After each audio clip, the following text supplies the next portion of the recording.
Hey guys, so I was looking for a quiet place to do this video, and this is like really quiet. This place, nobody's here. So I want to talk about a recent project we did.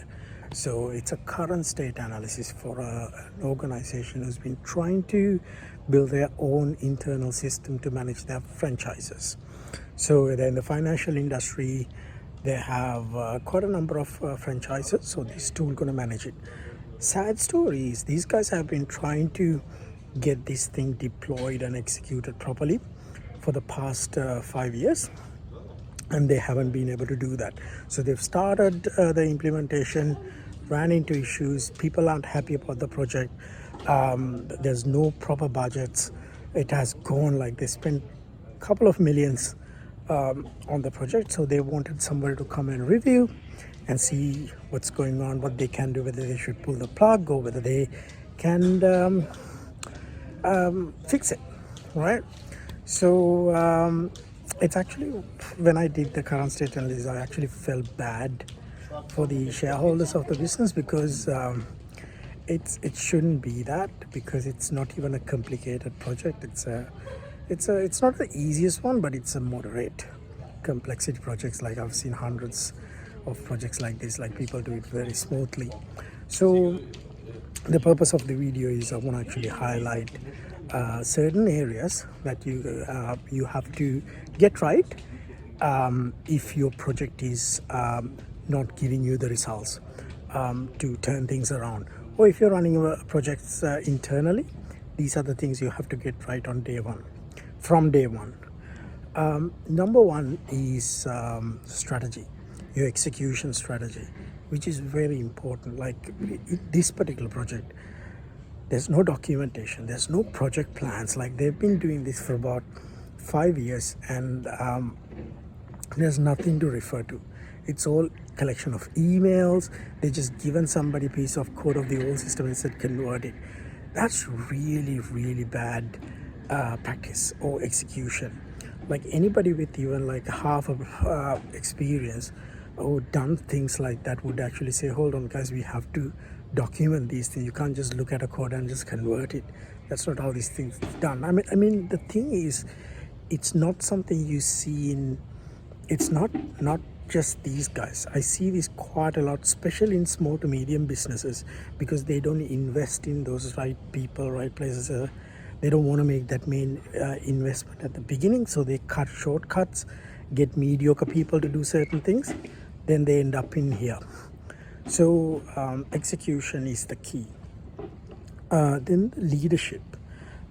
Leadership, especially leadership, mainly come to making right decisions, hard decisions on day one, ongoing. You have to make sure you have right leaders in place who have done project delivery. Just because you've done something else doesn't qualify you to run an IT project, because the projects are different. IT projects are different. You have to have that experience to be very dynamic. When you see a problem, you should have that skill and the capability to just evaluate, change, adjust, and move on, move forward with it. And if you have to stop something you're doing, you have to be able to make that call. So if you don't know, you have to make sure you have right people running the show for that. That's number one. So that's number two. Number three is obviously people. So people is getting the right people with the right skill sets to run your project. Lot of, like I saw this issue which I've seen in other places as well. This is not just unique for this company. A lot of companies, when they want to build their own solution, they hire developers. And the developer reports into somebody internal, whoever it is, and they think that's all you need. That's not the case, because for a project to work, you have to have project leaders, you have to have business analysts, you have to have people to do QA, you have to have all those different things. So you can't run a racing team with just a car and a driver. You need other people, mechanics and all these people as well. So just like that, you have to make sure you have right people in the place. And the people, developers you're getting, you have to make sure they have the right attitude, right personalities, right skills, and all those things has to come together. So in my experience, about 80% of the projects fail because of those issues. Primarily, the execution strategy and the leadership are the main reasons why projects fail. Fourth one is obviously the culture.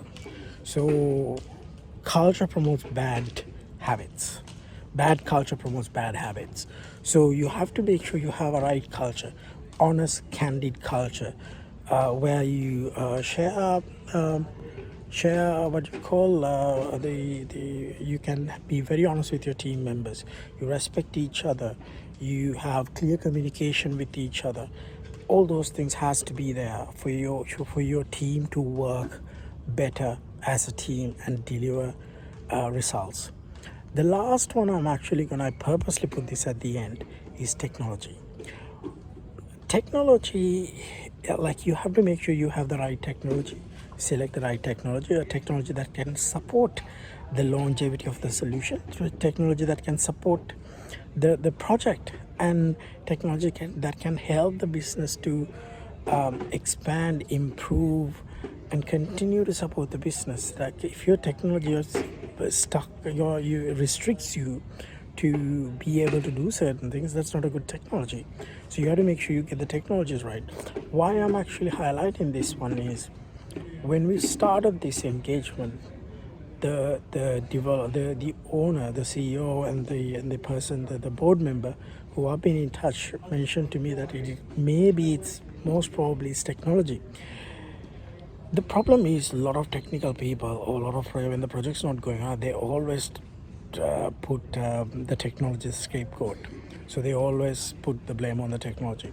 So the technology, but in my experience, technology is not, most cases, technology is not the reason why the project's failing. It's the other thing. It's the first three things I mentioned in my experience. But the good thing is, if your technology is actually not the biggest problem, then there's a high probability you don't have to pull the pin on the project. So because the people, strategy, execution, you can fix them. Unless it's really, really bad, you can fix them and you can move forward with it. So there you go, guys. So the main purpose of this is, if you're in a business and you're trying to do your technology and you're not happy, you're not getting the results you want, look at these things, talk to an expert, talk to a professional who knows this, and ask them like what should be done. They can obviously make recommendations and help you to do it. And if you don't have the capability, because not every company can run an IT operation internally, it's a specialist thing. Just because you have developers, it's not going to work. So